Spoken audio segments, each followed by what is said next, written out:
사랑하는 하나님, 오늘도 주님의 영광을 위해 저희를 불러주심에 감사드립니다. 저희가 아침에 일어날 때나 밤에 잠들 때나 늘 하나님과 교제하는 자가 되게 해주시고 우리 각 사람 하나하나 마음에 주님의 사랑을 품어 주님 안에서 더욱더 하나가 되게 해주세요. 먹든지 마시든지 무엇을 하든지 하나님의 영광을 위해 하게 해주시고 이 시간 저희의 마음속에 주님을 사랑하는 마음이 더욱 풍성하게 해주세요. 말씀을 들을 때 그것이 그저 텍스트가 아닌 글자가 아닌 살아있는 하나님의 말씀으로 우리 마음에 심기길 원합니다. 주님 오늘도 저희에게 만나를 먹여주시고 또 저희 하루를 함께 하시며 같이 생활하는 분으로서 하느님이 저희의 삶을 주관하시길 원합니다. 그렇게 저희의 모든 것을 주님께 맡겨드립니다. 감사드리며 예수님의 이름으로 기도드립니다. 아멘. 네, 지난 시간에 저희가 판결 흉패까지 봤었고 이번 시간에는 우림과 둠밈과 그 다음 이제 아론의 아들들이 입은 제사장 예복 그리고 마지막으로 매일 드릴 번제에 대해서 제사장 직분이 위임받은 후에 번제를 드리는 것까지 29장까지 해보고자 합니다. 일단 지금은 28장 30절 우림과 둠밈에 대해서 보고자 하는데요. 너는 우림과 둠밈을 판결 흉패 안에 넣어 아론이 여호와 앞에 들어갈 때에 그의 가슴에 붙이게 하라. 아론은 여호와 앞에서 이스라엘 자손의 흉패를 항상 그의 가슴에 붙일지니라 라는 말씀이 나옵니다. 그런데 그 아론의 가슴에 붙인다는 것은요, 다른 말로 이 흉패가 두 겹으로 만들어졌었어요. 그래서 이것이 마치 주머니처럼, 가방처럼 두 겹으로 그 밑이 밀봉이 되어 있었기 때문에 그 흉패 안에 둠밈과 둠밈을 이 안에 웅림과 둠밈을 넣었다는 거죠. 이 흉패 자체가 가슴에 있었기 때문에 우림과 둠밈도 가슴에 붙여지는 것처럼 그렇게 되었다는 것이고요. 또한 우리가 이 흉패를 다른 말로 판결 흉패라고 한다는 것을 봤었는데 그 판결이라는 것이 지난 시간에서 이게 저지먼트다. 이게 다른 성경에서는 다른 번역에서는 이것이 공도 법규, 여호와의 법으로 번역이 된 것으로 보아 이 판결은 하나님의 법에 따라 판결하는 것을 의미하고 이것은 또한 무엇을 가리키냐면 이 가슴에 하나님의 법을 품고 있다. 즉 시편에서 말씀하시는 시편 40편 8절 나의 하나님이여 내가 주의 뜻 행하기를 즐기오니 주의 법이 나의 심중에 있나이다 하였나이다 하는 그 말씀을 가리키기도 합니다. 예수님은 그 심중에 늘 하나님의 법을 품고 계셨고 그 법에 따라서 이 세상에서 하나님의 뜻을 이루시고 또 다시 오실 때는 그 법에 따라서 이 세상을 판결하시게 된다는 거죠. 그리고 이 우림과 둠밈의 기능이 무엇이었나? 바로 하나님의 판결이었다는 겁니다. 정확히 우림과 둠밈이 어떤 보석으로 만들어진 것인지는 우리는 몰라요. 그렇지만 그 뜻에 대해서 원어상으로는 볼 수가 있는데요. 우림과 둠밈, 우림은요. 둘 다 존칭 복수입니다. 존칭 복수라는 거는 이게 물리적으로 우림과 둠밈이 각각 2개 이상씩 있었다는 것이 아니라요. 그것을 존칭하기 위해서 그거를 높이고자 하는 존대의 의미로서 복수형을 썼다는 거예요. 그래서 이 둠밈, 우림은요. 그 단수형이 우리예요. 우리. 그래서 우리의 복수형이 우림이 되는 거고 둠밈도 마찬가지가 됩니다. 그리고요. 이것에 대해서 하나님께서 이 우림과 둠밈을 넣으라 라고 되어 있죠. 그의 가슴에 붙이게 하라. 그런데 여기서는 이것을 뭐 만들라, 뭐 깎아서 세공을 하라 이런 표현이 없어요. 그래서 어쩌면 이 우림과 둠밈은 뭐 하나님께서 그냥 그것을 주신 걸 수도 있고 그 모양 그대로 그리고 이 히브리어로는 나손이라고 해가지고 흉패에 에워싸이도록 맡기다 라는 뜻이 있다고 합니다. 그래서 원어상으로는 이 가슴에 붙이라가 그 넣으라, 흉패 안에 넣으라, 맡겨라 이런 뜻이 되기도 하고요. 우림의 히브리어 뜻은 델로시스라고 해서 현현을 뜻합니다. 다른 말로 빛이라는 거죠. 이 빛이라는 우림의 단어는요. 이사야서와 이사야서와 다른 성경에서 불이라는 뜻으로 번역이 되어 있습니다. 이사야서 31장 9절 그의 반석은 두려움으로 말미암아 물러가겠고 그의 고관들은 기치로 말미암아 놀라리라. 이는 여호와의 말씀이라. 여호와의 불은 시온에 있고 여호와의 풀무는 예루살렘에 있느니라. 라고 했을 때 이 여호와의 불이 이 빛이라는 우림의 단어와 같은 단어라는 겁니다. 이사야서 44장 16절에서도 이 불에 구웠다. 나무를 불에 사른다라고 했을 때 이 불도 마찬가지로 빛에 대한 빛의 또 다른 원형이고요. 이사야서 47장 14절 보라 그들은 초계 같아서 불에 타리니 라고 했을 때 그 불도 여호와의 불, 그 단어를 의미한다는 겁니다. 또한 이 빛이라고 했을 때 그렇다면 이 우림은 무엇을 의미하겠습니까? 바로 빛으로 오신 예수님이시겠죠. 요한복음 1장 9절 참 빛, 곧 세상에 와서 각 사람에게 비추는 빛이 있었나니 이 빛이 누구였다고요? 요한복음 8장 12절 나는 세상의 빛이라 라고 했던 생명의 빛이신 예수님을 뜻한다는 겁니다. 또한 우리 하나님께서도 요한일서 1장 5절에 곧 하나님은 빛이시라 그에게는 어둠이 조금도 없으시다라는 말씀이 있습니다. 그래서 우리가 예수님을 봤다는 것은 예수님은 세상의 빛이고 하나님의 빛을 품으신 분이기 때문에 요한복음 14장 9절에서 예수께서 이르시되 빌립아 내가 이렇게도 오래 너희와 함께 있으되 네가 나를 알지 못하느냐 나를 본 자는 아버지를 보았거늘 어찌하여 아버지를 보이라 하느냐라고 말씀하시는 장면이 나옵니다. 그래서 이 우림은 빛으로 오신 예수님을 뜻하기도 하고요. 또 다른 의미로는 아니다라는 의미가 있습니다. 그러니까 우림과 둠밈이 판결 형태로서 어떤 제비를 뽑는 기능을 했는데요. 어떤 하나님의 뜻을 물을 때 하나님 우리가 이 사람이 맞습니까? 라고 했을 때 이 사람이 맞다 아니다라고 하는 그 대답에 있어서 만약에 우림을 뽑았다면 그 사람이 아니다 라는 뜻이 되는 거고 둠밈을 뽑았다면 그 사람이 맞다 라는 뜻이 된다는 겁니다. 그래서 델루시스로서 빛이라는 의미도 있고 또 이게 직접적인 제비 뽑기에 있어서는 아니다 라는 대답이 되기도 했다는 거죠.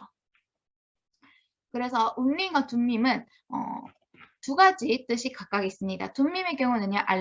알레테임으로서 진리라는 뜻을 가진 완전함 이러한 히브리어 원어상의 의미를 가지고 있습니다. 하지만 이것이 제비를 뽑을 때는 그렇다, 맞다 라는 뜻으로도 쓰였다는 겁니다. 이 완전함에 대해서는 우리 예수님께서 또 둠밈으로서 어떻게 나타나셨나? 시편 26편 1절에 내가 나의 완전함에 행하였사오며 흔들리지 아니하고 여호와를 의지하였사오니 여호와여 나를 판단하소서. 하나님 안에서 완전함에 행하신 분이 바로 예수님이시고 26편 11절에서도 나는 나의 완전함에 행하오리니 나를 속량하시고 내게 은혜를 베푸소서 라고 기도하는 장면이 나옵니다. 물론 이것이 다윗이나 이런 시편 저자들을 통해서 기도된 내용이라 할지라도 예수님의 심중에 있는 그런 기도를 나타내는 것이 시편이라는 것을 우리가 알고 있죠. 그리고 시편 78편 72절에서도 다윗에 대해서 그가 그들을 자기 마음의 완전함으로 기르고 그의 손의 능숙함으로 그들을 지도하였도다. 라는 말씀이 있어서도 이것이 또한 이 땅에 왔을 때 그런 예수님의 사역을 의미하는 것이기도 합니다. 네. 이 78편의 경우는요. 아삽의 마스길에 실린 내용이고 이 경우는 이제 이 다윗에 대한 내용이라는 걸 알 수 있는 장면이 그 앞에 있는 70절 또 그의 종 다윗을 택하시되 하면서 다윗에 대한 내용이기 때문에 이것이 다윗에 대한 설명이자 또한 다윗의 후손으로 나실 예수님에 대한 설명임을 우리가 알 수 있습니다. 신명기 33장 10절에 대해서도요. 주의 법들을 야곱에게 주의 율법을 이스라엘에게 가르치며 주 앞에 분향하고 온전한 번제를 주의 제단에 드린다 라고 했을 때 이 온전한 번제가 되신 분이 누구셨습니까? 바로 예수님이셨죠. 그리고 이것은 주의 법도와 관련된 것이라는 겁니다. 예수님께서는 이 땅에서 하나님의 율법을 완성하시고 완전히 지키신 분입니다. 그래서 진리라는 뜻도 있다고 했죠. 이 알레테임이 진리라는 뜻으로서 진리의 완전함, 즉 예수님께서는 하나님의 법인 진리를 완전하게 지키셨다. 라는 뜻도 있습니다. 그래서 아가서 5장 16절에 입은 심히 달콤하니 그 전체가 어떻다고요? 사랑스럽다고요. 그래서 예수님께서는 이 땅에서 어린 시절부터 하나님과 사람 앞에 존귀, 은총을 음을 사랑스럽게 여김을 받으셨다라는 것이 나오죠. 하지만 공생애를 시작하고 나신 이후부터는 그 완전함에 의해서 하나님 안에 거하시는 자에 의해서 세상에 사탄의 핍박을 받으셨습니다. 어쨌든 예수님께서는 그렇게 사랑스럽고 아름다운 분이셨다. 시편 45편 2절의 말씀과 같이 은혜를 입술에 먹으신 분이었기 때문에 하나님께서 왕이신 예수님께 영원히 복을 주셨죠. 그래서 실제로 예수님께서도 요한복음 8장 29절에서 나를 보내시니 즉 하나님이 나와 함께 하시도다. 나는 항상 그가 기뻐하시는 일을 행함으로 나를 혼자 두지 아니하셨다. 라는 말씀이 나옵니다. 예수님은 만물 위에 계셔서 세세의 찬양을 받으신 하나님으로서 하나님이 기뻐하시는 일을 언제나 행했다는 겁니다. 그래서 이렇게 웅림과 둠림이 어떤 빛으로서 그리고 진리로서 은혜와 진리가 충만하신 그런 예수님을 상징하기도 하고, 또한 이것이 실제로 이스라엘이 판결을 하는 장면에서 어떻게 쓰였는지를 성경 말씀을 통해 보고자 합니다. 우리가 음림과 둠림이 각각 아니다, 그렇다라는 두 번째 의미가 있다는 걸 봤었고, 그렇기 때문에 이것은 마태복음 5장 37절의 말씀과 연결이 되는데요. 오직 너희 말은 옳다 옳다 아니라 아니라 하라. 이에서 지나는 것은 악으로부터 나느니라 라고 예수님께서 말씀하신 장면이 나옵니다. 여기에서 이 옳다는 둠밈을 뜻하는 거고요. 아니라는 우림을 뜻하는 말입니다. 그래서 이 말씀이 단순히 우리가 어떤 맹세하지 말라 그 의미도 되지만, 한편으로는 그 판결 형태에서 꺼낸 그 우림과 둠밈을 가리키는 단어라 동사이기도 하다라는 겁니다. 그래서 성경에서 이것이 여러 곳에 쓰였는데요. 먼저 신명기 33장 8절에서는 레위에 대하여는 일렀으되 주의 둠밈과 우림이 주의 경건한 자에게 있도다. 주께서 그를 마사에서 시험하시고 무리바 물가에서 그와 다투셨도다 라면서 이 레위가 둠밈과 우림을 가진 제사장이 일어나는 그런 지파다라는 것이 예언이 되어 있고요. 실제로 민수기 27장 21절 그 여호수아와 대제사장 엘르아살의 관계에서 여호수아는 제사장 엘르아살 앞에 설 것이요 엘르아살은 그를 위하여 우림의 판결로서 여호와 앞에 물을 것이며 그와 온 이스라엘 자손 곧 온 회중은 엘르아살의 말을 따라 나가며 들어올 것이니라 라는 말씀이 있습니다. 엘르아살은요 하나님 앞에 물을 때 무엇으로서 묻는다고요? 우림으로서 묻는다고요. 이것이 실제로 엘르아살이 우림의 판결로서 하나님 앞에 물었던 때가 언제냐면 여호수아서 7장 14절에서 18절에 아간의 범죄의 장면에서 이 우림과 둠밈이 쓰였었습니다. 너희는 아침에 아간이 그렇게 범죄를 했을 때 아이성에서 이스라엘이 패배를 하게 됩니다. 왜냐하면 하나님께서 분명히 여리고성을 정복하실 때 말씀하셨기 때문이에요. 이 여리고성에 있는 모든 재물은 나에게 돌려라. 만약 너희가 이 중에 하나라도 가진다면 그 너희 온 회중이 헤렘이 될 것이다. 나에게 저주가 되어 바치는 물건이 될 것이다 라고 엄히 경고를 하셨는데, 실제로 그렇게 하나님의 예물을 탐내서 가지는 자가 나왔다는 겁니다. 바로 아간이죠. 그래서 아이성에서 패하게 되었을 때 여호수아와 장로들이 하나님 앞에 티끌과 재를 머리에 뿌리고 금식을 함에 있어서 하나님께서 응답을 하십니다. 너희 중에 죄를 지은 자가 있다. 근데 그 죄 지은 자가 아간이라는 것을 그때는 가르쳐주지 않아요.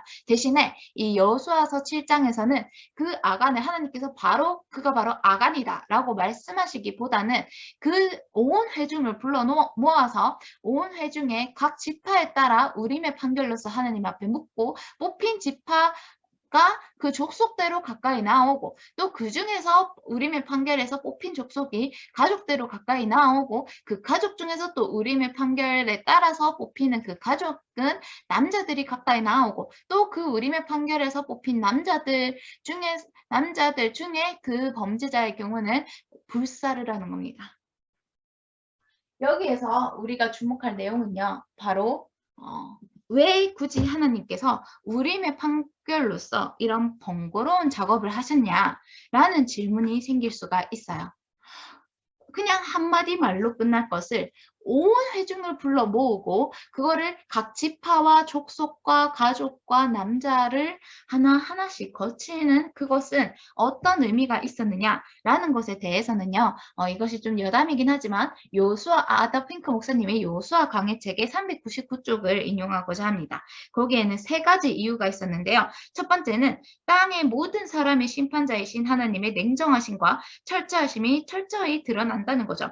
이것은 하나님은 질서의 하나님이시라는 겁니다. 그래서 심판 중에서도 그 하나님의 일상적인 기조를 벗어나지 않아요. 이것은 사실 우리의 구원의 과정과 맞닿아 있는 부분이죠. 하나님께서 우리를 오래 참으심으로 관용과 사랑으로서 자비하심으로써 우리의 지금의 죄악을 이렇게 지금의 죄악에 대해서 바로 심판을 내리지 않고 회개할 기회를 주시지 않습니까? 그런 것처럼 하나님께서는 하루가 1000년 같고 1000년이 하루 같은데 구원할 자를 모두 구원하시기 위해서 이 끝에 끝까지 참으시는 거예요. 그와 마찬가지로 심판도 우리가 원하는 것처럼 어떤 한시에 다급하게 조급하게 하나님은 행하시지 않는다는 겁니다. 마치 우리의 구원을 위해서 하나님이 인내로서 지금까지 이루셨듯이 심판에 대해서도 하나님께서는 질서에 따라서 찬찬히 하나하나씩 이루신다는 겁니다. 요한계시록에서도 한 번에 불을 내려서 멸망을 시키시는 것이 아니라요. 7 죄인을 하나하나 떼시고 그 다음에는 또 7 나팔을 하나하나 떼시고 그 다음엔 7 대접을 하나하나 떼시는 겁니다. 그것과 같이 하나님은 심판 중에서도 하나님의 일상의 기조를 벗어나지 않는 그런 차분함과 냉철함이 있으시다는 거죠. 그래서 이 아간의 범죄에 대해서도 하나님은 극도로 불쾌하시고 그 죄를 끔찍이 혐오를 하셨음에도 불구하고 이렇게 절차를 거치는 것을 굳이 요구를 하신다는 겁니다. 둘째로는요, 이 이스라엘 백성들은 이 판결의 과정을 지켜보면서 하나님과 맺은 그 언약의 거룩한 그 공의를 아주 제대로 인식했을 거라는 거죠.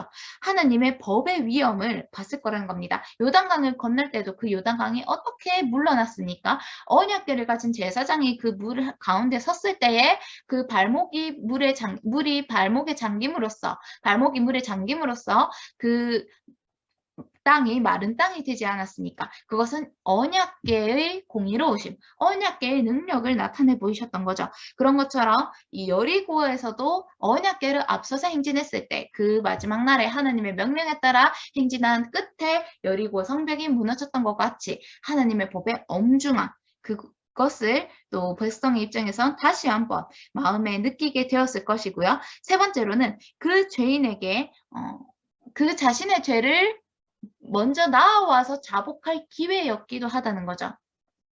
우리가 알고 있습니다. 아담과 하와가 선악과를 먹었을 때 하나님께서 그렇게 아담아 내가 어디 있느냐 이렇게 물었던 그 질문이나 또 유다에게 예수님이 떡을 떼어주시며 내가 이 떡을 주는 자가 그니라 라고 했을 때 그리고 너는 너의 일을 하라 했을 때 그것은 어떻게 보면 그 죄인의 입장에서는 회개의 기회였을지도 모릅니다.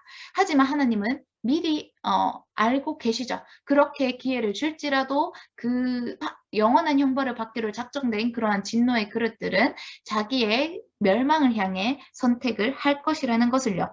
그래서 이 과정을 통해서 또 그 죄인의 입장에서 얼마나 그 두려움으로 자신을 불태울 그 멸망의 형벌을 기다렸겠습니까? 이것에 대해서는 또 신약에서도 이런 말씀이 있죠. 하나님께서는요. 베드로후서 2장 9절 주께서 경건한 자는 시험에서 건지시고 불의한 자는 형벌 아래 두어 심판날까지 지키시며 라는 말씀이 있습니다. 그리고 이 죄 지은 자의 경우는요. 그렇게 하나님의 법을 성령을 계속해서 욕되게 하는 자들에게는 어떠한 형편에 처하게 되냐? 바로 두려워함으로 하나님의 심판을 기다리게 된다는 겁니다. 그래서 히브리서 10장 30절에서도 원수 갚는 것이 내게 있으니 내가 갚으리라 하시고 또다시 주께서 그의 백성을 심판하리라 말씀하신 것을 우리가 아노니 살아계신 하나님의 손에 빠져 들어가는 것이 무서울진저라는 말씀도 나오죠. 네. 그래서 그러한 사람들은 그 심중에 무엇을 기다리는 것밖에 없다? 그런 히브리서 10장 27절 26절 우리가 진리를 아는 지식을 받은 후 짐짓죄를 범한 즉 다시 속죄하는 제사가 없고 오직 무서운 마음으로 심판을 기다리는 것과 대적하는 자를 소멸할 맹렬한 불만 있으리라. 아멘. 라는 말씀이 나옵니다. 그것을 우리가 아간의 사건과 볼 수 있는 거예요. 그 아간은 계속해서 자기의 차례가 다가온 우림의 판결에 따라 다가옴을 느끼면서 어떤 마음이었겠습니까? 굉장히 두렵고 무서운 마음으로 심판을 기다리는 마치 히브리서 10장 27절에 이 말씀이 그대로 성취된 것이 아니겠어요? 그래서 이 대적한 자를 소멸할 맹렬한 불만이 있다는 겁니다. 실제로 그 아간과 그 가족들은 돌에 맞아 죽고 그 시체는 불에 불사르게 되었습니다. 그런 것처럼 이런 우림의 판결이 쓰였다. 그래서 여기서도 그 예를 들어 아간이 유다 지파였죠. 그러면은 다른 루벤 지파나 시므온 지파가 나왔을 때 이렇게 엘라살이 우림과 둠밈을 뽑았을 때 뭐가 나왔겠습니까? 네, 우림이 나왔겠죠. 아니다. 그들은 아니다. 이런 판결이 나왔을 겁니다. 그런데 유다 지파의 차례가 됐을 때는 둠밈이 나왔겠죠. 그가 맞다. 라는 뜻으로써요. 그래서 네, 잠시만요. 네네네. 제가 잘못 얘기했네요. 그래서 우림을 꺼내면은 그렇다. 둠밈을 꺼내면 아니다.를 뜻했을 것입니다. 그래서 여기에서 제가 이 부분을 조금 잘못 적었네요. 이 아더 핑크 목사님의 경우는요. 요수아서 강해에서 이 우림이 그렇다를 뜻하는 것이고 둠밈이 아니다를 뜻했다. 혹은 그 반대였을 수도 있다. 근데 만약에 이 우림이 그렇다를 뜻했다면 이 유다 지파의 차례가 됐을 때 그렇다가 나왔을 거고 아간의 차례가 됐을 때 그렇다. 그 외의 사람들에게는 둠밈이 나왔을 거라는 거죠. 근데 이 경우 이것이 우림이 그렇다였는지 또는 아니다를 뜻하는 거였는지는 확실하지가 않습니다. 그래서 이 사진의 경우는 이 우림과 둠밈에 대한 설명에서 이것이 no, yes, 아니다, 그렇다. 제가 여기 적은 대로 나와 있고요. 그와 반대일 수도 있다. 그것은 성경에 정확하게 나와 있지 않기 때문에 우리가 확실하게는 알 수가 없는 부분입니다. 근데 어쨌든 이 둘이 yes or no를 뜻한다는 예수님의 말씀처럼 옳다, 아니다를 뜻하는 도구였다 정도만 저희가 알 수가 있습니다. 여튼 그렇게 뽑아서 만약에 그 아니다라는 보석이 나왔다면 그것은 그 사람의 무고함을 또한 증명하는 과정이었다는 겁니다. 그래서 사울의 경우도요. 이 우림과 둠밈을 쓰려고 했었죠. 사무엘상 28장 6절 사울이 여호와께 묻자오되 여호와께서 꿈으로도 우림으로도 선지자로도 그에게 대답하지 아니하심으로 라고 했을 때 이 우림으로도 라는 것에서도요. 사울이 그런 전쟁을 나갈 때 내가 이 전쟁을 어떻게 이겨야 되겠습니까? 내가 이 전쟁에서 승리하겠습니까? 패하겠습니까? 뭐 이런저런 질문들을 하나님께 물었을 거예요. 그런데 하나님께서는 그 어떠한 것으로도 사울에게 대답을 해주시지 않는 겁니다. 그래서 결국 사울이 찾아간 것이 누구였습니까? 자기가 이전에 자기의 정책에서 죽이려고 했던 무당 중에 살아남은 자를 몰래 변장을 해서 찾아가게 되는 장면이 나오죠. 죄악의 죄악을 거듭하는 겁니다. 여기서도 이렇게 우림이 나왔었고요. 또 에스라서와 느헤미야에서도 이 사람들은 계보 중에서 자기 이름을 찾아도 얻지 못하므로 그들을 부정하게 여겨 제사장의 직분을 행하지 못하게 하고 방백이 그들에게 명령하여 우림과 둠밈을 가진 제사장이 일어나기 전에는 지성물을 먹지 말라 하였느니라 라는 장면이 나옵니다. 그래서 이제 하나님의 성전과 성백을 건축하는 장면에 있어서 제사장이 다시 자기의 그런 직분과 직임을 회복하는 가운데 그 계보에 따라서 그 정확한 족보가 있는 사람들은 제사장으로 인정을 하되 제사장의 계보라고 주장하는 이들 가운데서 그것이 명확한 족보가 없는 사람들의 경우는 우림과 둠밈이 나타나기까지는 그 직분을 행하지 못하게 했다는 겁니다. 왜요? 그 우림과 둠밈으로써 이 사람이 이 레위 지파의 그 계열이 맞습니까? 라는 것을 질문을 했을 때 우림과 둠밈 중에 하나를 꺼냄으로써 맞다, 아니다를 판결할 수 있었기 때문이에요. 그래서 이 우림과 둠밈이 판결의 기능을 했기 때문에 이 두 보석을 담은 흉패가 판결 흉패라고 불렀던 겁니다. 그리고 이것은 또 다른 장면에서 엘르아살이 이 12지파, 이스라엘 12지파에게 땅을 기업으로 분배하는 장면에서도 이 우림과 둠밈을 썼다는 것을 알 수가 있습니다. 민수기 34장 17절에서도요. 너희에게 땅을 기업으로 나눌 자의 이름은 이러하니 제사장 엘르아살과 눈의 아들 여호수아니라 라는 말씀이 나옵니다. 그렇다면 제사장 엘르아살이 어떻게 그 땅을 기업으로 나눴겠습니까? 그 땅을 차지했을 때 이것이 누구 지파의 기업이 되겠습니까? 라는 질문을 우림과 둠밈으로서 하지 않았겠습니까? 그렇다면 예를 들어서 그렇다라는 뜻을 가진 보석을 꺼냈다면 그거는 그 지파의 소유가 되었겠죠. 그래서 엘르아살과 여호수아가 함께 합력해서 하나님의 기업을 이스라엘 지파에게 나눠주는 그런 역할을 했다라는 것을 알 수가 있고요. 그래서 실제로 그 70인역 성경에서는 흉패를 로게이온이라고 번역을 합니다. 이거는 다른 말로 신탁이란 뜻을 가지고 있는 단어인데요. 이 흉패 안에 있는 우림과 둠밈으로써 이 신탁을 하나님의 뜻을, 하나님의 모략을 나타내 보였다는 겁니다. 하나님의 판결을 나타내는 제비였다는 거죠. 이것에 대해서 잠언 16장 33절에서도요. 제비는 사람이 뽑으나 모든 일을 작정하기는 여호와께 있느니라 라는 말씀에서 이 개역개정에서 뽑으나라고 번역된 부분은요.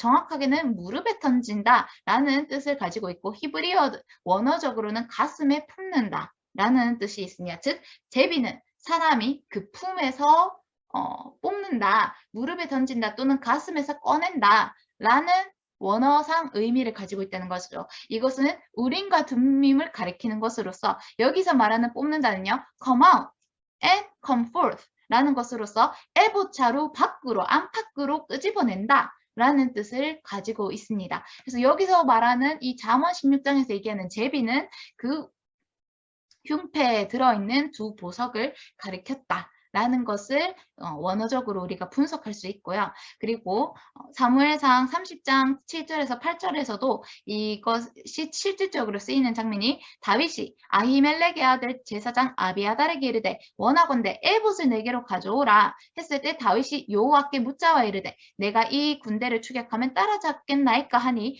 여호와께서 그에게 대답하시되 그를 쫓아가라 내가 반드시 따라잡고 도로 찾으리라 라는 장면에서도 여기에서 아비아달이 우림과 둠밈 이 있는 에봇을 가지고 다윗에게 도망치는 장면이 나오죠. 그리고 그 에봇에 있는 두 보석을 가지고 흉패를 가지고 다윗이 하나님께 물었을 때 추격하면 따라잡겠나이까? 그렇다면 그렇다라는 보석을 뽑았다면 그것은 따라잡을 것이다. 도로 찾을 것이다. 라는 응답이 되었을 거라는 거죠. 이 사무엘하 2장 1절에서도 다윗은요. 그 우림과 둠밈으로써 아마도 여호와께 여쭙을 겁니다. 내가 유다 한 성읍으로 올라가리이까? 그렇다면 또 그것에 대한 그 판결이 나왔겠죠. 그 다음에 다윗이 아뢰되 어디로 가리이까? 그러면 이런 지명들을 하나하나 여쭙을 수도 있다는 겁니다. 그 중에서 헤브론에는 차례가 왔을 때 그렇다라는 뜻을 가진 보석이 꺼내졌을 거라는 거죠. 우림과 둠밈 중에. 그렇게 아더핑크 목사님께서는 설명을 하십니다. 그렇다면 이 우림과 둠밈은 어떤 의의를 가지고 있나라는 것을 우리가 세 가지를 통해서 세 가지 의의로 살펴볼 겁니다. 첫 번째로는요. 그 우림은 빛에 대한 복수형 단어고 둠밈은 완전함에 대한 복수형 단어이기 때문에 예수 그리스도는 우리가 아까 봤듯이 빛이시며 완전한 분이시다라는 것을 나타냅니다. 골로새서 2장 2절에서 3절 말씀과 같이요. 하나님 안에서는 예수님 안에는 그 이해의 모든 풍성함과 하나님의 비밀이 감춰져 있다는 겁니다. 그래서 지혜와 지식의 모든 보화를 가지신 분이 예수님이시고 또 이 지혜와 지식의 모든 보화가 감춰져 있다라는 말씀에서 우리가 또 무엇이 생각납니까? 네, 잠언에서 지혜가 마치 사람처럼 이렇게 길거리에 나가서 사람들을 부르는 그 장면이 잠언 1장 20절 지혜가 길거리에서 부르며 광장에서 소리를 높이며 번화하는 길거리에서 소리를 지르며 성문 어귀와 성중에서 그 소리를 발하여 가로되 이런 말씀이 나옵니다. 그것이 또 예수님을 나타내는 장면이기도 한다는 거죠. 요한복음 1장 14절에서도요. 말씀이 육신이 되어 우리 가운데 거하신 그 예수님은요. 은혜와 진리가 충만하신 본이었고 이사야서 2장 2절에서 5절 말씀과 같이 여호와의 빛이셨다는 겁니다. 그리고 두 번째는요. 또 알 수 있는 장면은 이 우림과 둠밈이 예수 그리스도를 나타낸다면 이 우림과 둠밈을 통해서 하나님의 판결, 예언적 계시를 알게 되지 않았습니까? 즉슨 하나님의 깊은 모략은 오직 예수 그리스도를 통해서만 계시된다는 것을 나타낸다는 거죠. 요한복음 5장 20절에서도 예수님께서는 이렇게 말씀하셨습니다. 아버지께서 아들을 사랑하사 자기가 행하는 것을 다 아들에게 보이시고 또 그보다 더 큰 일을 보이사 너희를 놀랍게 여기게 하시리라. 예수님께서는요, 그 마음에 그 뜻에 아버지의 모든 뜻을 가지신 분이었고 또 마태복음 11장 27절 말씀과 같이 모든 것을 받으신 분이었어요. 아버지 외에는 아들을 아는 자가 없고 또 아들과 아들의 소원대로 계시를 받는 자 외에는 아버지를 아는 자가 없다는 겁니다. 또 이 아버지께서 하나님 아버지께서는요, 예수님께 만물을 다 그의 손에 주셨습니다. 그래서 히브리서 1장 1절 2절의 말씀과 같이 만유의 상속자로 예수님을 세우셨고 또 예수님으로 말미암아 모든 세계를 지으셨다는 거예요. 네. 그래서 이 예수님은 마지막 날에 곧 머지않아 다시 오실 그 예수님은 이 땅에 오셨을 때 무엇을 하겠습니까? 판결하는 영이 되신다는 거예요. 이사야서 28장 6절의 말씀을 성취하실 겁니다. 그래서 미가서 4장 3절 그가 많은 민족들 사이의 일을 심판하시며 먼 곳 강한 이방 사람을 판결하시리니 라는 말씀과 같이 모든 민족을 불러 모아 양과 염소처럼 판결을 하실 거라는 겁니다. 네. 그리고요, 그 예수님을 따르는 그리스도인은 어떠한 유업이 있을 것이냐? 마지막 세 번째 의의로서 천년왕국의 기업을 상속받는 또 의미도 있다는 거죠. 우림과 둠밈으로서 엘르아살이 하나님 앞에 물어서 무엇을 했습니까? 여호수아서에서 정복한 땅을 각 지파에게 기업으로 나눠주는 역할을 했죠. 그것처럼 그리스도인은요, 예수님 안에서 천년왕국의 기업을 상속받게 될 것이라는 거예요. 그것에 대해서 누가복음 19장 17절 19절에서도 말씀하고 계십니다. 주인이 이르되 잘하였다 착한 종이여 너가 지극히 작은 것에 충성하였으니 10고을 권세를 차지하라. 그러면서도 그 둘째에 대해서는 5고을을 차지하라 라고 하는 말씀이 나오죠. 그래서 10고을이든지 5고을이든지 그 충성된 종에게 하나님께서는 그 고을을 왕국을 맡기신다는 겁니다. 이것에 대해서 이사야서였나요? 그 구약에서도 작은 자가 왕국을 이룰 것이다. 한 나라를 이룰 것이다. 라는 말씀이 나오게 됩니다. 네, 약한 자가 그런 강국을 이룰 것이다. 라는 그런 말씀도 있고요. 그리고 그 말씀이 이사야서 60장 22절에 있습니다. 그 작은 자가 천을 이루겠고 그 약한 자가 강국을 이룰 것이라. 때가 되면 나 여호와가 속히 이루리라. 이것이 마치 뭐겠습니까? 바로 천년왕국의 장면이 아니겠습니까? 천년왕국에서 우리가 그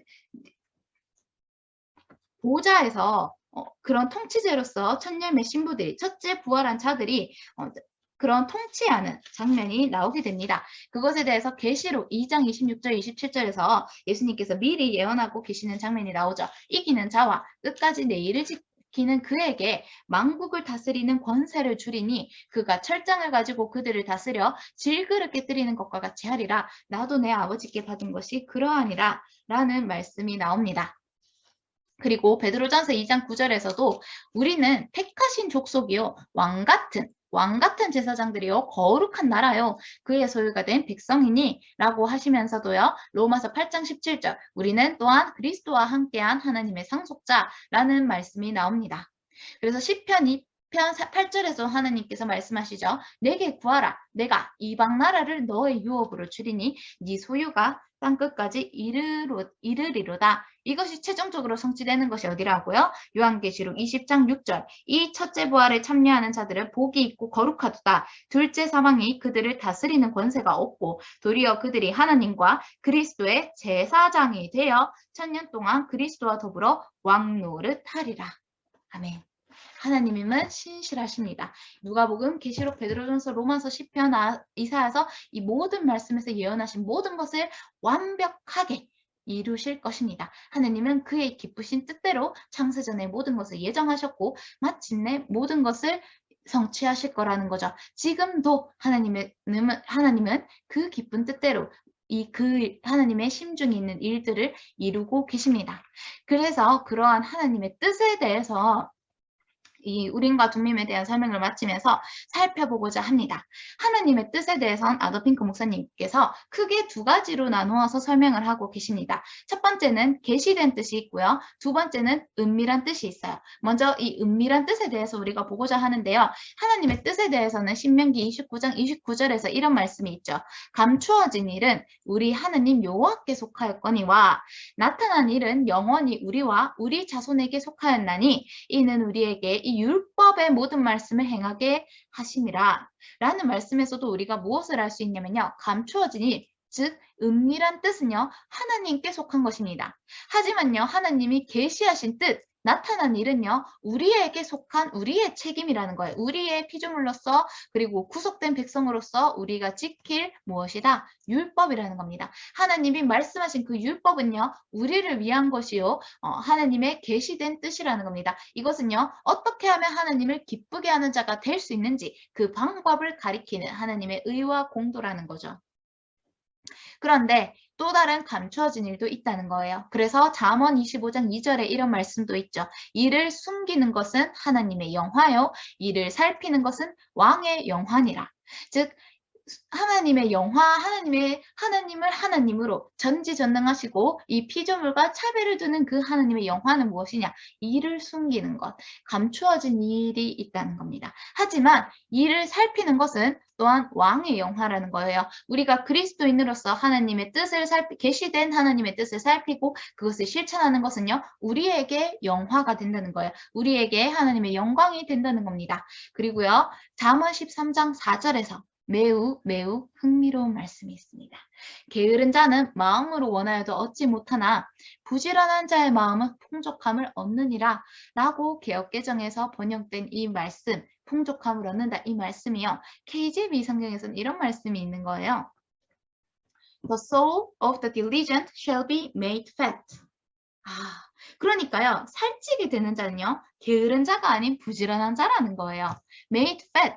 살찌게 된다는 거예요. 근데 그 사람이 누구라고요? 부지런한 자가 살찐다는 거예요. 약간 좀 우리의 상식과 반대되는 개념 아닙니까? 우리는 흔히 살찌는 자는 게을러서 그래. 이렇게 얘기하잖아요. 이게 육신적으로, 물리적으로는 그것이 뭐 맞는 표현일 수도 있겠습니다만 영적으로는요. 살찌는 자는 어떤 자라고요? 부지런한 자가 살을 찐다는 거예요. 왜요? 그 부지런한 자의 마음은 풍족함을 얻는다는 겁니다. 그러니까 이것이 마치 성경에서 맞아요. 그런 가진 자는 더하여진다. 없는 자는 그 있는 것도 빼앗기겠지만 있는 자는 더 있게 될 것이다. 라는 그런 마태복음에서 예수님이 말씀하시는 그 말씀과 어떻게 보면 부합한다는 거죠. 마태복음 25장 29절에서 예수님께서 이런 말씀을 하시죠. 그 한 달란트 가진 자에게서 그 한 달란트 게으른 종에게서 한 달란트를 빼앗아 10달란트 가진 자에게 주라고 하십니다. 이 10달란트 가진 자는요. 이미 그 10달란트를 남겨서 그거를 차지한 총 20달란트를 가진 자예요. 근데 그 한 달란트에게서 빼앗은 한 달란트를 더 가진 이 사람에게 주는 거예요. 그러시면서 예수님께서 이렇게 말씀하시죠. 무릇 있는 자는 받아 풍족하게 되고 없는 자는 그 있는 것까지 빼앗기리라 라는 말씀이 나옵니다. 그러니까 여기에서 영어로는 For unto everyone that has shall be given and he shall have abundance라는 겁니다. 이것이 잠언 13장 4절의 말씀과 같이 부지런한 자의 마음은 풍족함을 얻는다는 거죠. 살찌게 되는 자는 부지런한 자라는 겁니다. 그러니까 우리가 하느님의 말씀을 얼마나 부지런히 상고해 봐야겠어요. 왜요? 여기에는 하나님의 감춰진 그런 보화가 잔뜩 쌓여 있다는 거예요. 그것에 대해서 저희가 지난 시간에 그러한 것을 그런 모형에 대해 공부하는 그런 의미를 되새겨 보면서 말씀들을 살펴봤지만 또 만나를 생각하게 하는 거죠. 우리 이 땅은요. 우리의 영혼을 배불리게 살찌게 할 만한 것이 하나도 없습니다. 그런데요. 이 성경 말씀에는 하나님과의 교제 가운데는요. 이 말씀 떡과 물이 넘친다는 거예요. 그 배에서 생수의 강이 흐른다는 겁니다. 그것은 누구에게 주어진다고요? The diligent, 부지런한 자에게 주어지는 상급입니다. 그것을 우리가 현재에 소유하고 누릴 수 있어야 된다는 겁니다. 천국은요, 하나님 나라는요, 우리가 다가오는 그런 천년왕국과 거룩한 성 새 예루살렘의 영광도 있지만 지금 이 순간 우리 안에 계신 성령님으로 말미암아 누리게 되는 하나님의 나라의 그런 축복과 기쁨이 있다는 거죠. 그리스도인은 그것을 현재에도 향유하는 자라는 겁니다. 그래서 이 은밀한 뜻에 대해서도요, 그 성경 말씀을 좀 더 살펴보자면 시편 139편 6절, 이 지식이 내게 너무 기이하니 높아서 내가 능히 미치지 못하나이다.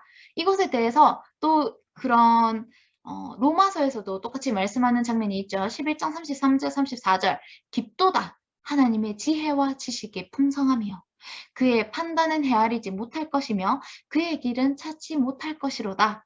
누가 주의 마음을 알았느냐? 누가 그의 모사가 되었느냐? 라는 말씀이 있죠. 이것은 하나님의 은밀한 뜻이라는 겁니다. 감추어진 일이라는 것입니다. 근데 이 지식과 지혜가 풍성하신 분이 누구였다고요? 바로 예수님이셨다고요.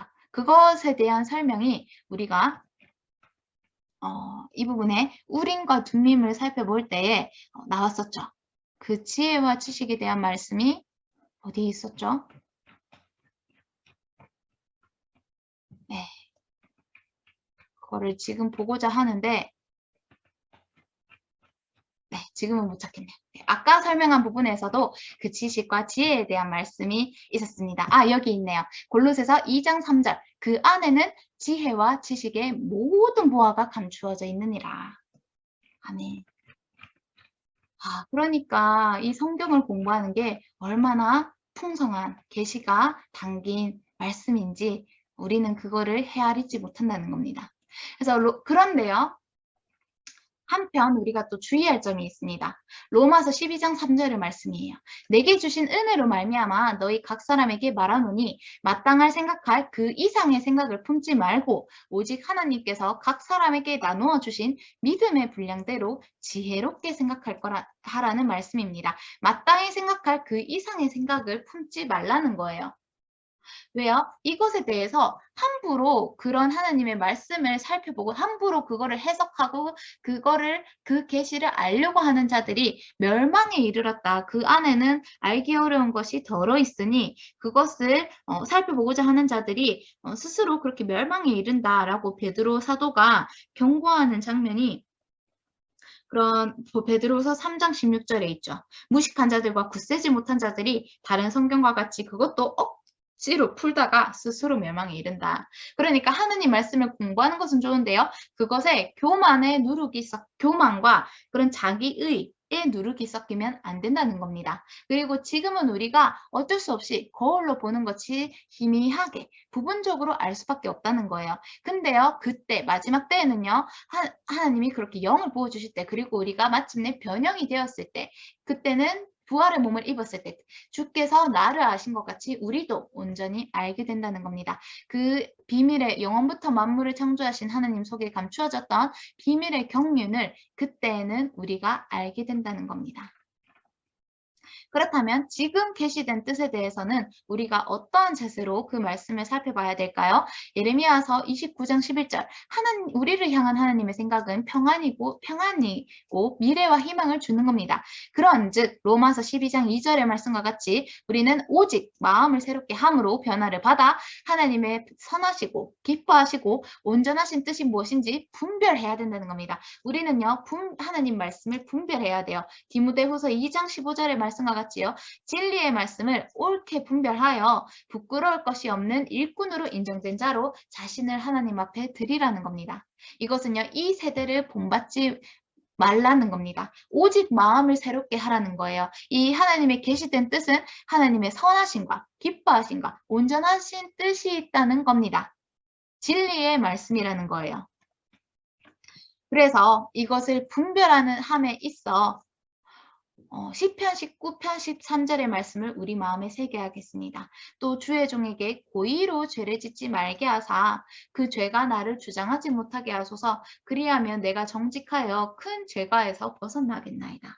이 말씀을 아더 핑크 목사님께서는 어떻게 적용하시냐면요. 단순히 우리가 어떤 행동을 하고 안 하고의 그런 죄를 뜻하는 것뿐만이 아니라요.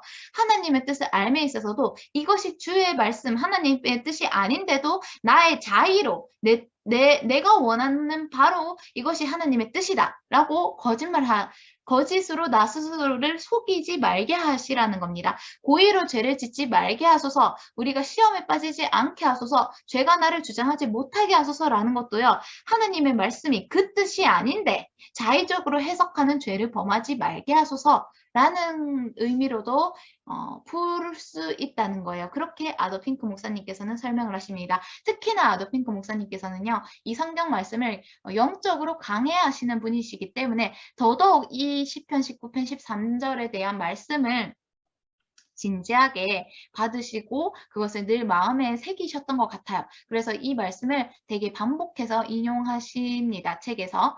그와 같이 우리도 성경 말씀을 공부할 때 고의로 죄를 짓지 말게 하시기를 하나님께 간구해야 된다는 겁니다. 내가 욥기서 23장 12절의 말씀과 같이 내가 그의 입술의 명령을 어기지 아니하고 정한 음식보다 그의 입의 말씀을 귀히 여겼도다 라는 것처럼 하나님의 말씀을 귀히 여기되 그것이 우리의 어떠한 인간적인 지식과 누룩에 의해서 더럽혀지지 않도록 그렇게 분별을 해야 된다는 겁니다. 옳게 분별하자는 겁니다. 그래서 이러한 하나님의 뜻에 대해서도요. 우리가 우리 스스로를 반성할 말씀이 있습니다. 그것은 시편 119편 129절의 말씀이에요. 주의 증거들은 놀라움으로 내 영혼이 이를 지키나이다. 그러면서요. 시편 19편 7절에서 10절 여호와의 율법은 완전하여 영혼을 소성시키며 여호와의 증거는 확실하여 우둔한 자를 지혜롭게 하며 여호와의 교훈은 정직하여 마음을 기쁘게 하고 여호와의 계명은 순결하여 눈을 밝게 하시도다. 여호와를 경외하는 도는 정결하여 영원까지 이르고 여호와의 법도 진실하여 다 의로우니 곧 많은 순금보다 더 사모할 것이며 꿀과 성의꿀보다 더 달도다. 아멘. 자, 이 시편의 하나님 말씀에 대해서 이토록 찬양하고 높이는 이 말씀을 기록한 당시는요. 성경 말씀이 그 시편을 썼던 당시의 말씀밖에 없었습니다. 그러니까 모세오경, 여기서 얘기하는 여호와의 율법은 모세오경을 뜻한다는 거죠. 이때는요. 하나님의 비밀의 경륜인 그리스도가 계시되기 전이었습니다. 신약 서신서가 쓰여지기 전이었어요. 근데 단순히 이 모세오경의 말씀만 가지고 또 모세오경 그 뒤에 뭐 요수아서나 이러한 말씀들도 더 있을 수도 있겠으나 이 당시에 이 시편에 기록한 저자가 보는 성경은 모세오경이 위주였을 거라는 거죠. 근데 그 모세오경만으로도 놀랍다는 거예요. 그 안에 담긴 하나님의 증거가 놀랍고 기쁘고 순결하고 진실하고 사모할 것이라는 거예요. 하나님의 법을 사모함으로 내 마음이 상한다는 것이 시편 119편의 고백이 되어집니다. 단순히 이 구약의 모세의 오경에 감추어진 비밀과 하나님 여기에서 드러난 하나님의 성품이 얼마나 아름답고 놀라웠으며 그것에 대해서 시편에서 계속해서 하나님의 법에 대해서 찬양을 할까요? 이게 모세오경의 신비라는 겁니다. 깊은 비밀이라는 거예요. 그리고 한편으론 신비, 미스터리도 된다는 거예요. 우리는 하나님 말씀을 읽을 때 심지어 우리는 더욱 그래야 된다는 거예요. 왜요? 우리는 하물며 예수님을 알잖아요. 신약 서신서까지 추가가 되었잖아요. 예수님께서 이 법을 완전한 원래도 성의꿀보다 더 달았던 이 구약의 말씀을 온전하게 하시고 이거를 종기 여기시면서 완성하셨잖아요. 그 그리스도의 법을 따르는 자가 우리고 그 법과 율례 그런 덕트린 그러한 교리들이 적혀 있는 것이 신약 서신서잖아요. 그럼 우리가 얼마나 더욱 하나님의 말씀을 귀히 여기고 사모해야 된다는 것이니까. 안다고 생각하는 자는 모르는 자라는 거죠. 그래서 우리가 구약을 읽을 때도 단순히 사건이 아닌 이 안에 감춰진 하나님의 뜻은 무엇일까? 하나님의 성품을 누리면서 읽어야 된다는 겁니다. 또한 신약을 읽을 때도 그런 구약에 감춰진 예수 그리스도께서 우리에게 계시된 것에 감사함으로 하나님께 찬송을 올리면서 이러한 말씀을 누려야 된다는 것입니다. 그래서 마지막으로 이 제사장의 예복을 보고자 합니다.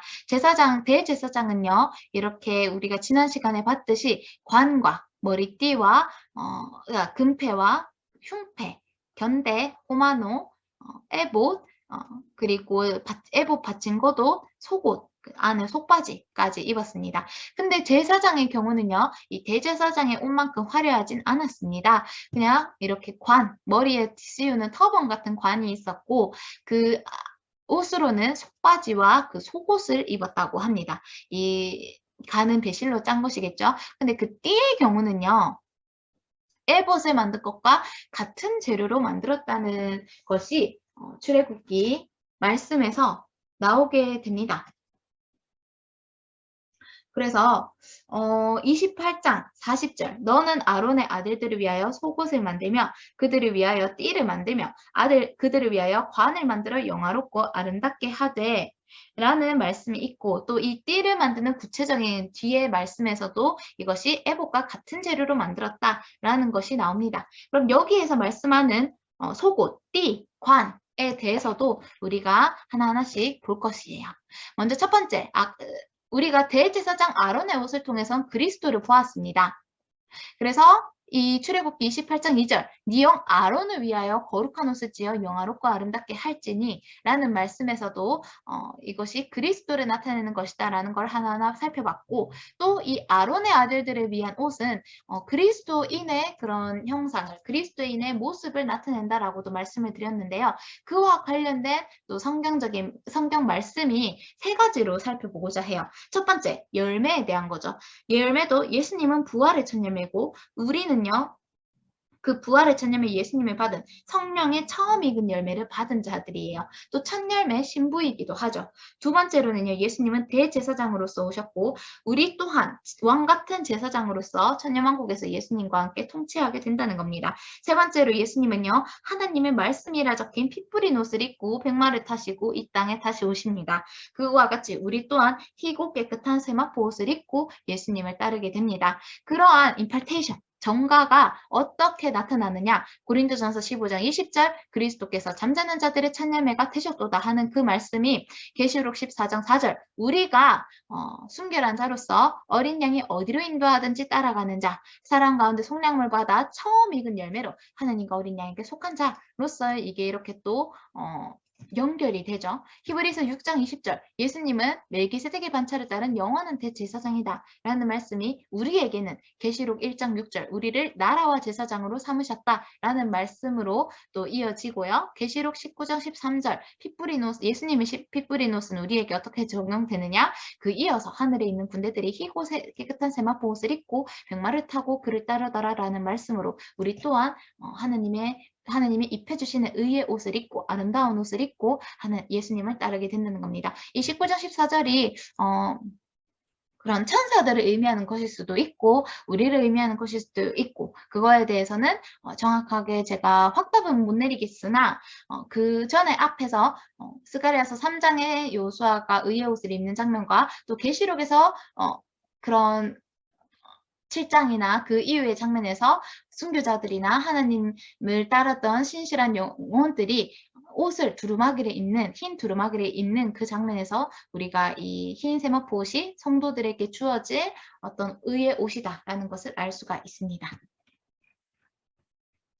그래서요, 이 제사장으로서 우리의 직분은 무엇이냐? 예수님을 따르는 제사장으로서 어떤 일을 감당해야 되느냐라는 겁니다. 제사장의 직분을 한마디로 표현하자면 섬김이에요. 그것을 또 다른 말로 교제라고도 할 수가 있겠죠. 하나님과 화목하게 된 자로서 우리는 더더욱 하나님과 교제하는 자가 되었다는 겁니다. 마치 창세기에 아담을 지으셨던 하나님의 창조의 목적이 회복되는 거죠. 그래서 히브리서 13장 10절에서 16절의 말씀에서도요. 우리에게 제단이 있는데 장막에서 섬기는 자들은 그 제단에서 먹을 권한이 없나니 그런즉 우리도 그의 치욕을 짊어지고 영문 밖으로 그에게 나아가자. 그러므로 우리는 예수로 말미암아 항상 찬송의 제사를 하느님께 드리자. 이는 그의 입술을 증언하는 입술의 열매니라 라는 말씀이 나옵니다. 우리에게 있는 제단이 누구세요? 예수 그리스도시죠. 우리에게 예수 그리스도가 있는데 장막에서 섬기는 자들, 이게 제사장들 아닙니까? 제사장들은 그 제단에서 먹을 권한이 없다는 거예요. 대신에 어떻게 해야 된다는 겁니까? 제단이신 예수 그리스도를 따라서 그의 치욕을 짊어지고 영문 밖으로 나아가라는 겁니다. 그래서 고난과 그 영광을 받기로 소망하는 자들은 그의 고난도 함께 받아야 된다는 거죠. 그리고 우리가 이 제단에서 드릴 제사가 뭡니까? 찬송의 제사라는 겁니다. 아멘. 감사와 찬송으로 하나님께 영광을 올리는 것이 지금 제사장으로서의 우리의 직분이라는 거죠. 그래서 우리의 몸과 마음과 힘을 어떻게 써야 되냐? 이거 마치 출애굽기 6월절 때 양의 머리와 내장과 다리를 먹는다, 그 말씀을 풀이하면서 우리가 보았던 것과 같습니다. 즉 마태복음 22장 37절에서 40절의 말씀과 같이 우리 마음을 다하고 목숨을 다하고 뜻을 다해서 하나님을 사랑하고 또 이웃을 우리 자신같이 사랑하라는 겁니다. 우리 몸은요, 영적인 성소지요. 하나님의 집입니다. 또 우리 마음은 예수 그리스도를 품은 그런 제단이고, 우리의 힘은 영적인 제사, 찬송과 감사, 하나님의 뜻을 행하는 그런 것이라는 거예요. 그래서 머리와 내장과 다리를 먹는다는 것이 그리스도를 전유한다는 거라는 거를 그리스도로만 이 땅의 삶을 살아간다는 것을 우리가 봤었습니다. 그래서 로마서 6장 13절의 말씀과 같이 우리 지체를, 몸을 불의의 무기로 죄에게 내주는 것이 아니라 오직 우리 자신을 죽은 자 가운데서 다시 살아난 자 같이 하나님께 드리라는 겁니다. 의의 무기로 쓰라는 겁니다. 그것을 다른 말로 그리스도와 연합된 자다, 그리스도로 옷 입은 자다 라고도 우리가 이해할 수 있겠죠. 로마서 13장의 말씀과 같이 오직 주 예수 그리스도로 옷 입고 정욕을 위하여 육신의 일을 도모하지 말라. 아까 우리가 봤던 불의의 무기와 의의 무기라는 단어와 또 이렇게 부합하는 말씀이죠. 그래서 이렇게 연합한 자는 무엇이다? 로마서 6장 5절의 말씀과 같이 먼저는 그의 죽으심과 같은 모양으로 연합한 자라는 겁니다. 그런 자는 또한 그의 부활과 같은 모양으로 연합한 자도 되리라 라는 겁니다. 네, 이거 우리의 구원은요, 날마다 이루어가는 과정에 있습니다. 우리는 하늘에 있는 영원한 장막집을 소망하는 자입니다.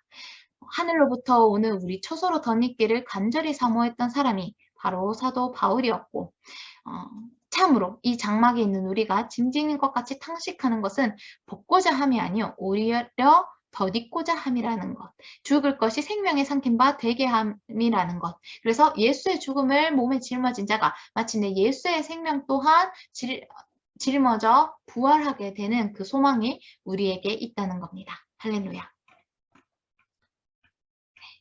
그래서 이것을 어떻게 보면 성취된 장면 중에 하나다라고 볼 수 있는 것이 계시록 4장 4절과 10절에서 이 24장로들이 나옵니다. 근데 이 24장로들은요, 흰 옷을 입고요, 보좌에 앉아 있어요. 그리고 금관을 쓰고 있습니다. 이것이 어떤 왕 같은 제사장으로서 이 장로들이 그 지위를 누리고 있음을 계시록 말씀을 통해서 볼 수가 있어요. 할렐루야. 이것이 우리에게 소망이 되는 말씀입니다. 그렇다면 이 땅에서 이것을 우리가 어떻게 실천을 할 수 있느냐? 먼저는 속옷입니다. 이 속옷은요, 내가 여호와로 말미암아 크게 기뻐하며 내 영혼이 나의 하나님으로 말미암아 즐거워하리니, 이 말씀 우리가 너무나도 많이 봤죠. 이제는 거의 외울 지경인데요. 그럼 구원의 옷과 공의의 겉옷을 입는 것과 같다라는 것으로 속옷에 대한 말씀을 넘어가고요. 또 이 허리띠에 대한 것은 네, 허리띠에 대한 것은 어떤 종으로서 충성하는 것에 입각해서 말씀을 구체적으로 볼 것입니다.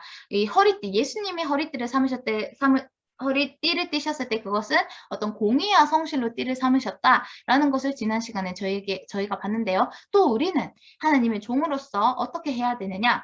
먼저는 주인에게, 그리고 주인집 사람들에게 충성한다는 겁니다. 그 말씀이 누가복음 12장 35절에서 40절, 허리에 띠를 띠고 등불을 켜고 서 있는 장면에서 그 주인이 혼인집에서 돌아왔을 때 문을 두드리면 곧 열어주려고 기다리는 사람과 같이 되라는 겁니다.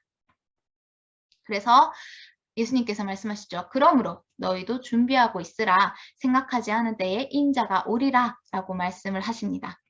이 뜻을 알고도 준비하지 아니한 자는요, 많이 맞을 것이고요. 알지 못하고 맞을 일을 행한 종은 적게 맞는다. 무릇 많이 받은 자에게는 많이 요구할 것이요, 많이 맡은 자에게는 많이 달라 할 것이다. 라고 또 말씀을 하시죠.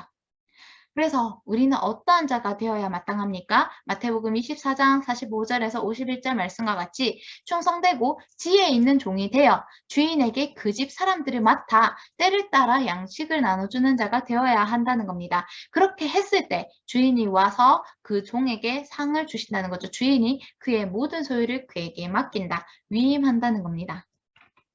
여기서 흥미로운 점은요. 누가복음 비유에서는 그 종이 주인을 기다립니다. 그런데 마태복음에서는요. 그 주인의 집 사람들을 맡는다는 말씀이 나와요.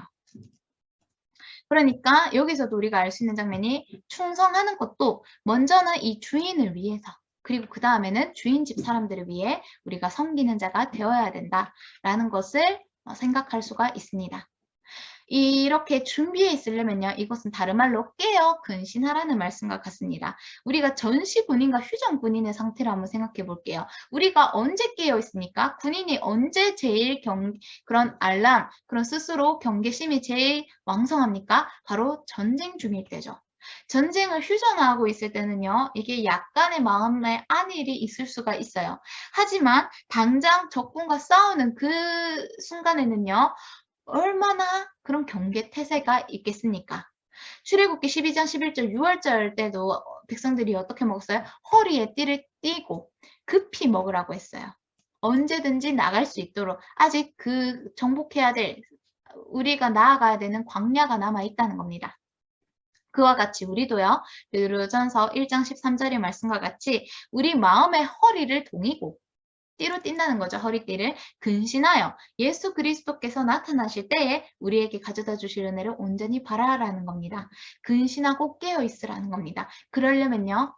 하나님의 일에 해야 된다는 겁니다. 네, 깨어 근신할 그런 비결이라는 거죠. 그래서 아더핑크 목사님께서도 이렇게 우리가 깨어 근신할 수 있는 비결은 무엇이냐? 바로 하나님을 바라는 것, 예수님께 시선을 고정하는 그것으로서 우리의 승리의 비결, 근신의 비결이 있다는 겁니다. 우리는 믿음의 선한 싸움을 싸우는 자들인데요. 하나님의 그 싸우는 방법도 하나님이 지정하신 수단과 방법으로 싸워야 된다는 거예요. 우리의 싸움은요. 우리의 뜻대로 하는 것이 아니라 오직 하나님이 말씀하신 대로 싸우는 거예요. 하나님께서 뭐라고 하셨어요? 에베소서 6장에 전신갑주를 입고 싸우라고 하셨어요. 즉슨 이 말씀을 읽고도 전신갑주를 취하지 않고 싸우는 자는 그 사람이 패배를 할지라도 그것에 대해 하나님께 불평을 할 수가 없다는 거예요. 왜요? 하나님은 분명히 갑주를 입으라고 그 수단을 명하셨거든요. 이 전신갑주에는 무엇이 있습니까? 진리로 허리띠를 띠라는 겁니다. 그래서 우리는 예수 그리스도의 병사로서 자기 생활에 얽매이는 자가 아니라 병사로 모집한 오직 그 하나님을 기쁘게 하는 자로 이 땅을 살아가는 겁니다. 이 진리로 너희의 허리띠를 띠라 했을 때 이 진리는요. 하나님의 말씀입니다. 진리에 굳게 서는 것이에요. 이것은 사람의 미혹을 주의하는 거예요. 사람이 하나님의 말씀을 자의적으로 해석하는 그것에 귀를 기울이는 것이 아니라 그런 철학과 헛된 속임수, 전통과 세상의 초등 학문을 따르는 것이 아닙니다. 어떤 제사주의, 의식주의, 어떤 혼합적인 그런 세상에서 만들어낸 사람의 전통과 이런 것들에 우리가 배도해서는 안 된다는 거예요. 이것은요. 오직 우리가 머리로 말미암아 힘줄로 공급함을 받을 수 있어요. 머리이신 예수님만 우리가 붙들어야 한다는 겁니다. 그랬을 때 우리가 자라날 수 있다는 거예요. 지금의 말씀은요. 고통하는 때입니다. 경건의 모양은 있으나 그 능력은 부인하는 자들이 너무나도 많습니다. 그러한 자들에게서 돌아서라는 겁니다. 연합하지 말라는 거예요. 혼합하지 말라는 거예요. 하나님을 믿는 믿음을 다른 이방 종교와 섞지 말라는 거예요. 그런 자들이 있다면 돌아서라는 거예요. 너는 그 죄에서 나오라는 거예요. 그랬을 때 그 여자는 어떻게 된다고요? 항상 배우나 끝내 진리의 지식에 이룰 수 없게 돼요. 왜요? 죄를 중히 지고 여러 가지 욕심에 끌린 바가 되기 때문입니다. 그런즉 우리가 어떻게 해야 된다? 우리가 앞서 살펴봤듯이 옳게 분별하라는 겁니다. 하나님의 말씀을 분별하는 자가 되어서 오직 머리이신 그리스도를 붙들라는 거예요. 어떻게 분별해요? 그리스도를 붙들면 됩니다. 교만의 누룩을 제거하면 됩니다. 하나님만 의지하면 돼요. 그래서 잠언 14장 12절에서도 이런 말씀이 있죠. 어떤 길은 사람이 보기에 바르나 필경은 사망의 길이니라. 이것이 바로 예수님을 따르는 것입니다. 이것이 바로 성경에서 말하는 것입니다. 라고 지금 이 시대에 얼마나 많은 책들과 말씀이 있습니까? 근데 그게 보기에는 바를지언정 사실은 사망의 길이라는 거예요. 네, 우리는 주의해야 합니다.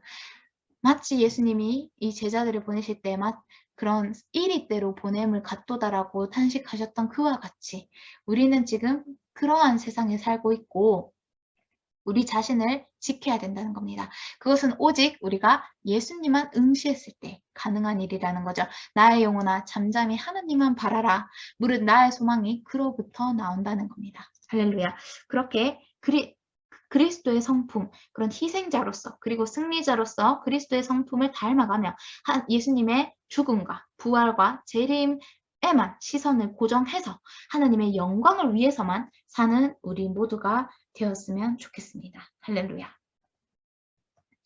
그리고요, 또한 이 제사장은 관을 썼는데요. 이 관에 대해서 빛난 관이다 라고 출애굽기 39장 28절에서 말씀하는 장면이 나옵니다. 근데 이 빛난 관이요, 히브리어로는 그런 언덕과 같은 것을 올라가다라는 동사의 단어라고 합니다. 그리고 이 빛난, 영어 성경으로는 goodly라는 이것도요, 머리에 태 또는 수건을 가리키는 단어와 같은 단어로 단어를 썼대요. 에스겔서 24장 17절, 23절에 나오는 그 머리 수건이요. 이 빛난이란 단어와 같은 단어라는 거예요. 이것은 또 한편으로 이사야서 6장 13절과 61장 10절에 나오는 아름다움 또는 장식이란 뜻을 가지고 있어요. 즉 여기에서 얘기하는 관이라는 것은 아름답고 영화롭게 하다 라는 뜻으로 우리가 풀이할 수가 있습니다. 그래서 실제로도 이 출애굽기 39장 28절에서 세마포로 두건을 짓고 세마포로 빛난 관을 만들고 라는 말씀이 나와요. 네. 그래서 그 뜻이 아름답고 영화롭게 하다 라는 뜻이라는 것. 에스겔서 24장 17절에 수건으로 머리를 동이고 했을 때 이 수건과 같은 단어였다 라는 것을 볼 수가 있어요. 그렇다면 우리에게 이 관은 어떤 것이냐? 우리가 어떠한 마음의 자세를 취했을 때 그것이 우리에게 영화가 되느냐라는 것에서 우리가 참조해야 할 말씀이 고린도전서 11장 3절에서 16절입니다. 여자가 천사들로 말미암아 권세 아래에 있는 표를 그 머리에 둔다고 했을 때 그 권세 아래에 있는 표를 머리에 두는 상징이 뭐였습니까? 수건을 쓰는 것에, 머리에 수건을 쓰는 것이었죠. 그래서 이것에 대해 아더핑크 목사님께서는요, 이것은 마치 이 제사장이 관을 쓰는 것은 어떤 위시하는 그런 목적이 아니라 우리의 순종이 우리의 겸손의 자세와 순복하는 그 마음, 그 태도가 하나님 앞에는 아름답게 보인다는 거예요. 마치 여자가 머리에 두건을 쓰는 것처럼 제사장이 머리에 두건을 쓴 것은요, 그가 따르는 자가 하나님의 권세 아래에 있는 표였다는 거예요. 그의 머리가 되시는 분이 누구시다? 바로 예수님, 하나님이시라는 걸 나타내는 것이 바로 제사장이 쓰는 두건이었다는 거죠. 그래서 우리의 순종이 하나님 보시기에 아름답다라는 겁니다. 할렐루야. 이렇게 또한 이 관에 대해서도 의미를 살펴봤고 또 이 마지막으로 속바지에 대해서 살펴보고 이 시간을 마치고자 합니다. 이 속바지는요, 출애굽기에서는 28장에 나오게 됩니다. 출애굽기 28장에서 그 하체를 가리라 라고 하나님께서 명령하시는 장면이 나와요. 그거를 좀 직접 찾아서 읽어보겠습니다. 28장 42절. 또 그들을 위하여 배로 속바지를 만들어 허리에서부터 두 넓적다리까지 이르게 하여 하체를 가리게 하라. 아론과 그의 아들들이 회막에 들어갈 때에나 제단에 가까이 하여 거룩한 곳에서 섬길 때에 그것들을 입어야 죄를 짊어진 채 죽지 아니하리니 그와 그의 후손이 영원히 지킬 규례니라 라고 말씀을 하고 계십니다. 이걸 입어야 죄를 짊어진 채 죽지 않는데요. 그걸 속바지를 벌거벗은 채로 있으면 죄를 짊어진다는 거예요. 이것이 어떤 모습을 또 연상시킵니까? 창세기 3장 10절에서 이르되 하와가와 아담과 하와가 말하는 장면이죠. 내가 동산에서 하나님의 소리를 듣고 내가 벗었으므로 두려워하여 숨었나이다. 아담의 선악과를 따먹은 그 죄의 결과가 뭐였습니까? 벗었으므로 그 자신에게 수치가 되었죠. 그래서 고린도후서 5장에서도 이런 말씀을 합니다. 참으로 우리가 여기 있어 탄식하며 하늘로부터 오늘 우리 추수로 덧입기를 간절히 사모하노라. 이렇게 입으면 우리가 벗은 자들로 발견되지 않으려 함이라. 그러니까 벗은 것은요, 수치가 되는 거예요. 계시록 3장 17절 18절에서도 예수님이 그 교회를 책망하시면서 어떻게 말씀하십니까? 나는 부자라 부여하여 부족한 것이 없다 하나 너의 공고한 것과 가련한 것과 가난한 것과 눈먼 것과 벌거벗은 것을 알지 못한다 라고 말씀하시는 장면이 나와요. 네, 이 사람은 나는 부자라 부여하여 부족한 것이 없다 했던 이 사람은 자기 스스로를 기만하고 있었어요. 근데 하나님이 감찰하시기에는 그 진리의 눈으로 보시기에는 그 사람은 벌거벗은 자라는 거예요. 어떻게 보면 이것이 자기 의로, 자기 열심으로 옷 입는 자들에게 주시는 하나님의 경고일지도 모릅니다. 하나님께서는요, 모든 것을 감찰하시는 분이시고요. 히브리서 4장 13절에 지으신 것이 하나도 그 앞에 나타나지 않음이 없고 우리의 결산을 받으시리에 눈앞에 만물은 벌거벗은 것 같이 드러나게 될 것입니다. 우리는 우리 자신을 시험하고 살펴야 돼요. 벌거벗은 자가 아닌지, 우리의 옷이 더럽혀진 않았는지 그것을 봐야 됩니다. 우리가 하나님의 옷을 입어야 죄를 짊어진 채 죽지 않는다는 거예요. 그 옷은요, 의의 옷이에요. 죄악이 제거된 상태에서 입게 되는 옷입니다. 할렐루야. 그러한 옷을 입은 우리 모두가 되기를 바라면서 또 마지막으로 하체를 가린다. 그 표현이 무슨 뜻이냐를 살펴보고자 합니다. 이것은 어떻게 보면 이 43절의 이러한 옷과 말씀과 관련된 구절인데요. 하체는 어떻게 보면 힘의 상징이죠. 그 힘의 근원이 되는 신체 부위라고도 할 수 있습니다. 근데 그 하체를 가리라는 것은요. 육으로 살지 말라는 뜻이에요. 요한복음 3장 6절 육으로 난 것은 육이요 영으로 난 것은 영이니 라고 했을 때 이 육은요. 우리가 로마서 6장 6절의 말씀과 같이 예수와 함께 십자가에 못 박은 것들입니다. 죄의 몸을 십자가에 못 박아서 다시는 우리가 죄에게 종노릇 하지 않으려고 않는다는 겁니다. 이것은 디도서 2장 말씀과 같이 이 세상 종욕을 다 버리는 것을 뜻해요. 네. 그래서 하체를 가리라. 이 말씀은 더 이상 육으로 사는 자가 아니라 무엇으로 사는 자가 되라? 영으로 사는 자가 되라. 그것은 신중함과 의로움과 경건함으로 이 세상에서 사는 자가 되라는 겁니다. 마음에 간사함이 없고 하나님께 정죄를 당하지 않은 자는 복이 있다라는 말씀과 같이 오직 예수 그리스도로 옷 입어서 예수님의 의로 말미암아 이 땅을 살아가는 우리가 되어야 된다. 라는 것이 이런 하체를 가리라는 말씀, 속바지를 입으라는 말씀, 그리고 광과 띠를 띈다는 이 옷을 통해서도 우리가 살펴봤습니다. 그래서 이것 중에 하나라도 없으면 안 돼요. 순복함으로 하나님 말씀에 순복하는 그런 머리 두건을 쓰고요. 또 예수님 의로 옷 입은 이 속옷과 속바지를 입고요. 또 이 진리의 허리띠를 띄어서 종으로서 하나님 집에 충성하고 또 근신하는 자가 되어야 된다는 겁니다. 이것은 오직 예수 그리스도만을 바라볼 때 세상이 아닌 하나님만 응시할 때 우리가 깨어 있을 수 있다는 것이고 육으로 사는 자가 아니라 영으로 사는 자로서 하나님께 영광 돌리는 자가 진정한 예수님으로 옷 입은 자다라는 것을 우리가 이 시간에 묵상을 하였습니다. 다음 시간에는요, 어떤 이 제사장의 위임식과 이어서 이 번제를 드리는, 매일 드리는 번제에 대해서도 살펴보겠습니다. 오늘도 이 시간을 허락해 주신 하나님께 모든 영광을 올려드립니다. 할렐루야, 감사합니다.